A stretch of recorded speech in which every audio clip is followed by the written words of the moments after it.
우리 옆에 있는 분들과 손을 잡고 인사하십시다. 할렐루야, 반갑습니다. 오늘 주신 하나님의 말씀은 창세기 24장 1절부터 9절까지 말씀입니다.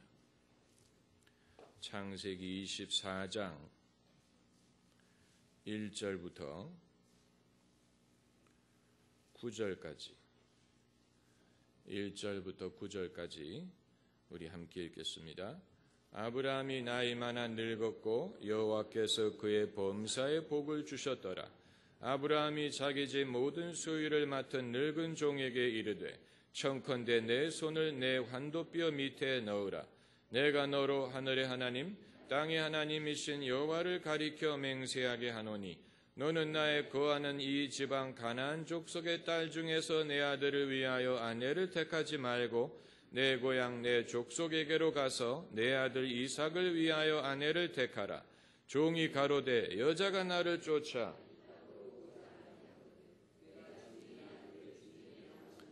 인도하여 돌아가리까?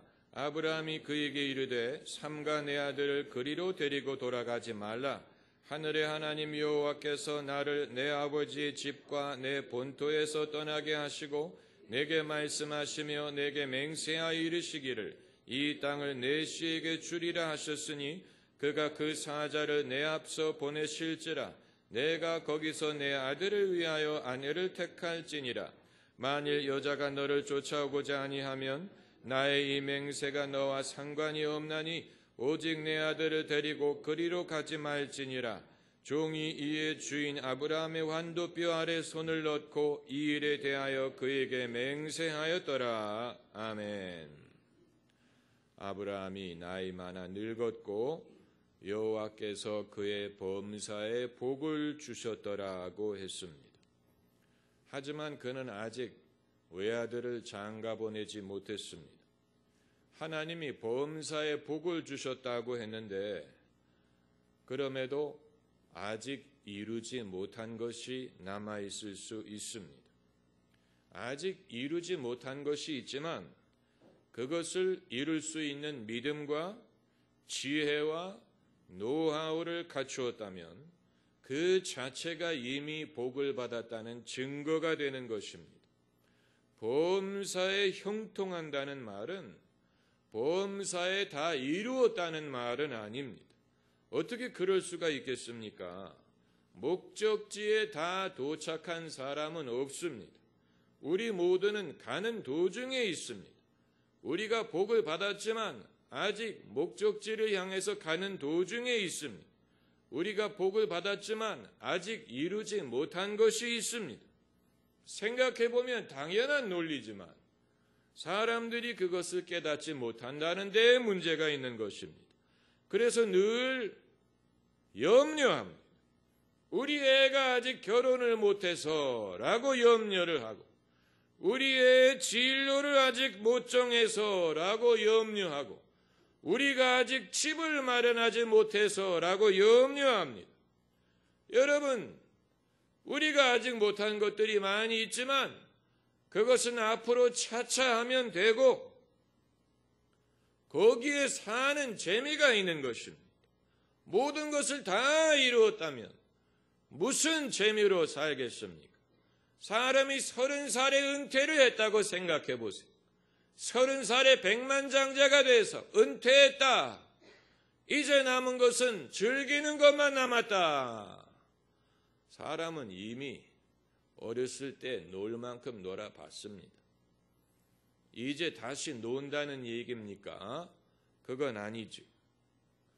다만 오늘 본문에서 아브라함에게는 분명한 방향과 노하우가 있습니다. 이것을 우리가 오늘 보고자 하는 것입니다. 이것이 정말로 복을 받은 사람의 모습입니다. 쉽게 흉내낼 수 있는 것이 아닙니다. 아브라함의 아들 이삭이 아직 미혼이지만 그 아버지 아브라함은 사람을 어디로 보내서 어떻게 하면 하나님이 이삭을 위해서 예비하신 배필을 찾을 수 있을지를 알고 그 종에게 정확한 지시를 내립니다. 내 고향 내 족속에게로 가서 내 아들 이삭을 위하여 아내를 택하라. 그 종이 해야 할 일과 해서는 안 될 일을 명확하게 지시합니다. 그리고 덧붙이기를 하나님이 그 사자를 내 앞서 보내실지라 내가 거기서 내 아들을 위하여 아내를 택할지니라. 그러니까 하나님께서는 천사를 보내서 인도하시고 아브라함의 충실한 종은 그 인도를 받아서 선택을 하면 됩니다. 인간의 선택과 하나님의 인도가 서로 상반된 것이 아니고 같이 이루어질 수 있다는 것을 보여주는 것입니다. 하나님의 섭리와 인간의 자유의지가 서로 부딪히는 게 아니고 같이 역사하는 것입니다. 하나님은 하나님대로 인도하시고 사람은 사람대로 선택합니다. 하나님은 하나님대로 예정하시고 사람은 사람대로 자기의 자유의지를 행사할 수 있습니다. 참고로 아브라함은 자기 아들 이삭에게 선택권을 주지 않았습니다. 또 아브라함 자신이 선택권을 행사하지도 않았습니다. 그의 충실한 종이 이삭과 아브라함을 대신하여 선택권을 행사하도록 했습니다. 그리고 그 선택에 대하여 이삭도 만족하고 아브라함도 만족했습니다. 여기에서 정말로 복받은 사람의 모습을 볼 수가 있는 것입니다. 오늘 여러분과 유능한 아버지에 대해서 생각을 해보고자 합니다. 이 단어를 조심스럽게 사용합니다. 민감한 표현입니다. 도대체 어떤 아버지가 유능한 아버지란 말인가? 아브라함은 유능한 아버지였는가? 글쎄요. 그가 그렇게 유능한 아버지라면 왜 100살까지 기다려서 아들을 얻었겠습니까? 그리고 하갈을 통해서 얻은 아들 이스마엘은 어떻게 했습니까? 내쫓았지요. 그리고 이삭을 모리아산으로 데리고 가서 번제로 바치려고 한 적도 있습니다. 완전히 crazy father, 미친 아버지. 인간의 관점에서 보면 정신 나간 사람. 이삭이 그 어린 나이에 자기 아버지의 신앙을 얼마만큼 이해하고 신뢰했는지는 우리가 알 수 없습니다. 유능한 아버지의 기준이 무엇이냐? 오늘 본문에서 아브라함을 통하여 유능한 아버지의 기준을 봅니다. 이것은 한마디로 요약할 수는 없습니다. 그러나 아브라함은 어떤 아버지였느냐? 자기 자식을 효과적으로 도와줄 수 있는 아버지. 자식을 위하여 올바른 결정을 내릴 수 있는 아버지. 또 자식이 그 아버지의 결정을 신뢰할 수 있는 아버지. 또 자신의 뜻을 충실히 따라줄 수 있는 종을 갖고 있는 아버지. 그리고 목표를 분명히 정하고 그 목표를 이룰 수 있는 능력을 가진 아버지. 그리고 하나님이 함께 하시는 아버지입니다. 이것이 아브라함의 모습이요, 유능한 아버지의 기준이. 아브라함이 독단적으로 임의로 이와 같은 결정을 내린 것이 아니고 하나님의 인도와 도우심을 받아서 한 것입니다. 만일 그 종이 아브라함의 말대로 하란에 갔는데 거기에 갔더니 적합한 배필도 없고 좋은 기회도 없고 아브라함이 말한 모든 것이 헛말이었다, 공수패였다. 그렇다면 하나님은 아브라함과 함께 하시는 것이 아니고 아브라함은 임의로 자기의 주장을 한 것입니다. 그러나 그의 종이 하란에 가서 보니까 정말로 아브라함이 말한 대로 하나님이 예정하신 리브가를 만나게 되고 모든 것이 순적하게 이루어지게 되는 것을 봄으로써 정말로 아브라함이 하나님이 아브라함과 함께 하신다는 것을 증명할 수가 있었던 것입니다. 여러분, 이것이 성경적으로 보는 유능한 믿음의 아버지의 모습이에요. 만약 오늘날 여러분 중에 이 본문의 아브라함의 한 일을 흉내내려고 하는 분이 계시다면 가족들의 강력한 반발에 부딪힐 것입니다. 당신은 독단적이다, 독선적이다, 우리의 의견은 물어보지도 않느냐, 당신이 장가가는 거냐, 애를 결혼시키는 거냐, 가족들의 강력한 반발에 부딪힐 것입니다. 가족들이 교회를 다닌다고 할지라도, 그리고 아버지의 입장은 그야말로 가족들 앞에 얼굴을 들 수 없는 아주 난처한 입장에 처할 것입니다. 우리가 하나님의 옳은 방법을 추구한다고 하더라도 문화와 시대의 변화를 무시할 수는 없습니다. 그런데 진정한 유능함은 이러한 문화적인 변화를 염두에 둘 수 있는 능력을 포함하는 것입니다. 아주 중요한 것입니다. 그걸 무시하고 자기의 고집대로 하는 게 아니고 정말로 유능한 사람은 이러한 문화적인 상황과 시대 상황을 고려하고 그것을 염두에 둘 수 있는 능력을 가진 사람이어야 합니다. 그 당시에 아브라함이 이러한 방법을 사용했던 이유가 무엇이냐? 그 방법이 통하는 시대였기 때문에. 그렇기 때문에 그렇게 한 것입니다. 만약에 아브라함이 지금 이 시대에 태어났다면 똑같은 원칙을 쫓지만 방법은 달랐을 수 있습니다. 여러분, 하나님은 어느 문화권이든 어느 시대든 역사하실 수 있습니다. 할렐루야. 하나님은 과거에는 역사할 수 있었는데 지금은 역사하지 못하는 게 아닙니다. 어느 시대든 어느 문화권이든 하나님은 역사하실 수 있습니다. 사도 바울이 말하기를 내가 유대인에게는 유대인이 되고 이방인에게는 이방인이 되고 모든 사람에게 모든 것이 됨은 복음으로 그들을 얻기 위함이라고 했습니다. I became all things to all men. 내가 모든 사람에게 모든 것이 되었다. 이방인에게는 이방인, 유대인에게는 유대인. 그 이유가 뭡니까? 그들을 구원하기 위하여. All things to all people. 아버지도 지도자이기 때문에 유능한 지도자는 상대방에 따라서 또 문화에 따라서 또 상대방이 얼마만큼 받아들일 수 있느냐를 생각하고 그 사람에게 최대한 맞추어서 납득할 수 있고 또 이해할 수 있고 따라올 수 있는 방법으로 지도해야 됩니다. 그게 진짜 지도력입니다.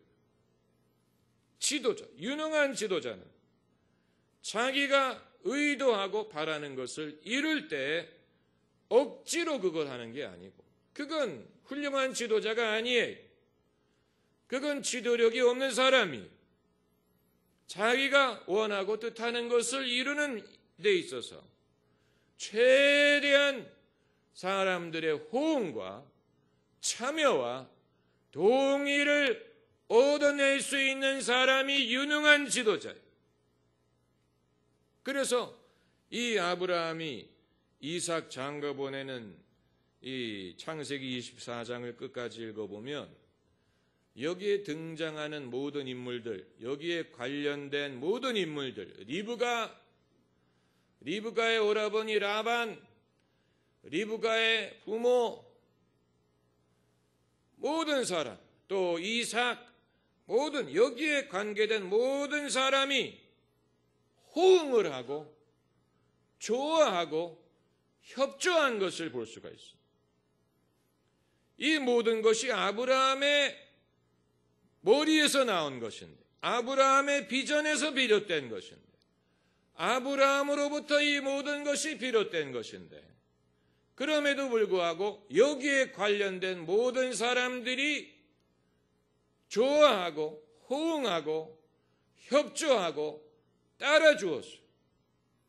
그래서 심지어 리브가는 그 부모가 열흘만 더 있다 가라 하고 붙드는데도 리브가가 나 시집 가겠다고, 이분이 말한 그 이삭이라는 분에게 내가 시집 가겠다고 한 번도 만나본 적이 없는 먼 가나안 땅에 사는 이 사람에게 시집 가겠다.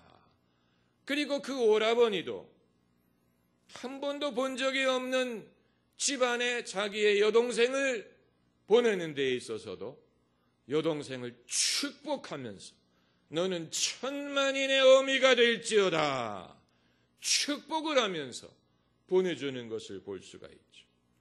그리고 이삭 당사자도 리브가를 만났을 때 마음에 안 든다느니, 우리 아빠가 왜 이런 여자를 데리고 왔느냐느니, 그 아버지의 종 보고 하란으로 다시 돌아가라느니 이런 말을 하지 않고 리브가를 사랑했다. 그러니까 여기에 관련된 모든 사람들이 아브라함의 비전에서 비롯된 것인데 모두가 좋아하고 호응하고 적극적으로 따라주었어. 이것이 진짜 유능한 리더십.